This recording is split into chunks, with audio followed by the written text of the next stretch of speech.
Good evening. I'm Ohioana author Josef Matulich, who wrote the book Squirrel Apocalypse that asks the philosophical question, how is karma like a squirrel in a blender? I have a few little sections here from the book I'm going to read tonight. This being a send-up of the 1980s horror film where nature runs amok, you always have the scenes of separate little disasters to let you know how truly pear-shaped they're going.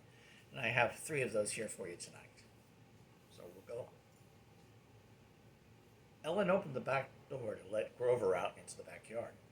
As vapor locked as any other golden retriever, he just stood there, sniffing circles in the grass instead of doing what he'd been let out to do. Go do your business, she said in a much gruffer version of her radio voice. She might sound like hot sex on buttered toast to the dog, but that was only because she fed him. Be quick about it. I've got a hot date tonight at the Indian Bingo Hall. Normally she kept an eye on him. Even though the hilly backyard was fenced in, it was far enough out in the sticks to make skirmishes with coyotes or mountain lions possible. Unfortunately, Ellen was running late, and she trusted the powers above would watch out for her idiot dog. Grover continued to sniff for the best place to relieve himself and advertise his presence to others. A small gray squirrel dashed across the grass to his left and leaped up to land on the lid of the battered old trash can. It looked down from the edge of the can, its tail flicking this way and that, like a semaphore flag. The dog found this irresistible, and leaped up with its forepaws on one edge of the receptacle. The can came down toward him, with the lid falling one way and the squirrel leaping the other. Grover took a moment to snuffle around in the trash that spilled out of the shiny steel can. All thoughts of the squirrel flew out of the retriever's tiny brain. The squirrels had a longer attention span. Two Avenger squirrels rushed up behind Grover and nipped at his haunches. That goose took into the can and smashed his nose into the bottom. Three more of the big black and tan rodents rammed the side of the trash can in unison, descended slowly rolling down the hill. Grover gave out muted whimpers and yelps from the rolling container each time it hit a bump.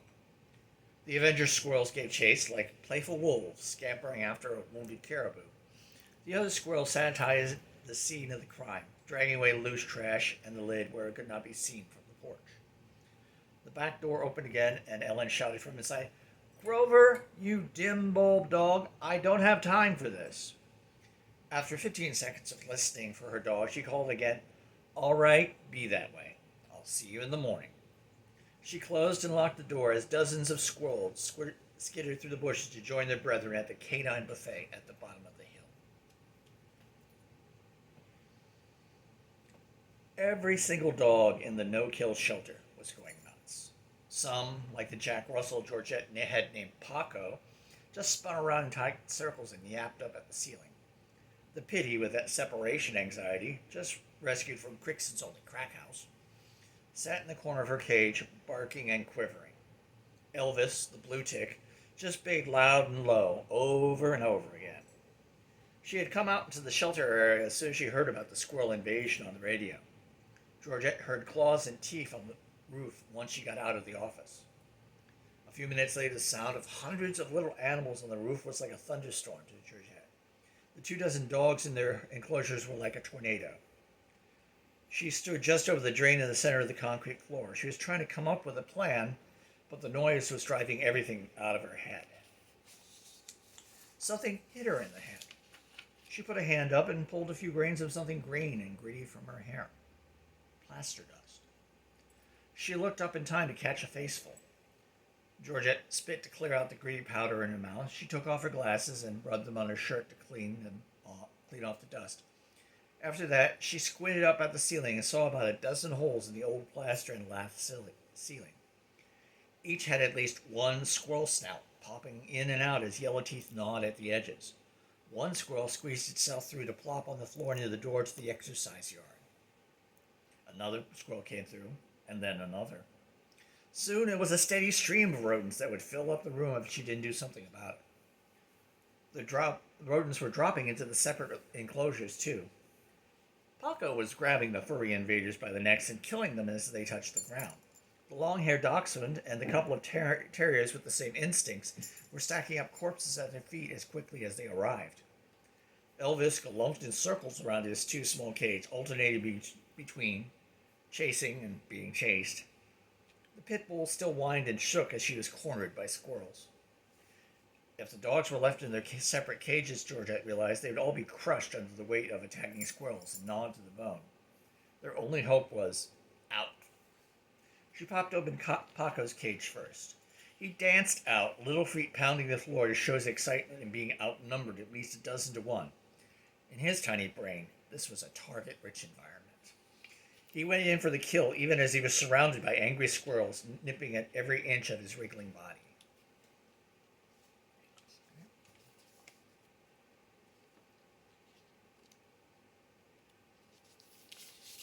The long-haired wiener dog leaped into even the odds, turning the fight into a whirling mass of teeth on all sides. The Scotty in the next enclosure, Fitz and Simmons, burst free and joined the fray. Georgette slogged through the mass of angry animals, opening cage after cage. Squirrels fell on her head and shoulders from the holes in the ceilings as others climbed up her legs and nipped through her blue jeans. It took what seemed forever to get the last gate, and when she did, the pit bull just cowered in her corner. Georgette tried to coax the dog out, but was interrupted by a sudden shower of plaster and squirrels as the ceiling gave way. The impact drove her to her knees, and the assault of dozens of little bodies, claws, and teeth pushed her the rest of the way to the floor. As she curled into a ball and folded her arms around her head, she felt the dogs and rodents chase each other over her body. She felt herself being buried in a carpet of blood and fur, and she sincerely hoped that someone would arrive in time to rescue her dogs. Here, Snipe! Here, Snipe! Bob Zimmerman called out into the darkness as he held open the feed bag in front of him. His friends in marching band insisted that they all had gone on snipe hunts before their first shows. Jean, John, and Luke had dropped them off at the woods near Dykup's farm just after sunset. That was the time of highest snipe activity, they told him. So here he was, outstanding in the field, left holding the bag. The night kept getting colder and darker, just as his thoughts about his bandmates were also getting colder and darker. Here, Snipe, he called out, not as much as to attract the little birds as to prove to his buddies that he was still going along with the game. He was sure they were lurking in the bushes, drinking beer, and stifling their laughter. As the night wore on, he imagined all sorts of awful things he could stuff in their mouths to keep them quiet. At about the 3-hour mark, there was a commotion in the bushes. The leaves thrashed from side to side, and animals squealed and barked and chattered. It sounded like all the woodland creatures were murdering each other, gangland style. Here, Snipe? Bob had never bothered to ask if snipes were dangerous. From the noises they made, they were armed with mallets and chainsaws. A more human set of screams broke out, and 3 boys leaped out of the undergrowth. Jean, John, and Luke, those bastards, had been hiding no more than 20 feet away. He was no longer angry with them after he saw why they were screaming. He just felt a wave of nausea and panic. Little animals swarmed all over their bodies, clawing and biting at any soft spots they could find. Blood streamed down his friends' faces as they beat at the furry little monsters. It took only a few seconds for his friends to drop to the ground, kicking and weeping. Then the animals came for him. Bob's last thought before he was overrun by the little creature was, gee, snipes look an awful lot like squirrels. Well, thank you for your attention. This is Josef Matulich, Ohioana 2020 author. Thank you.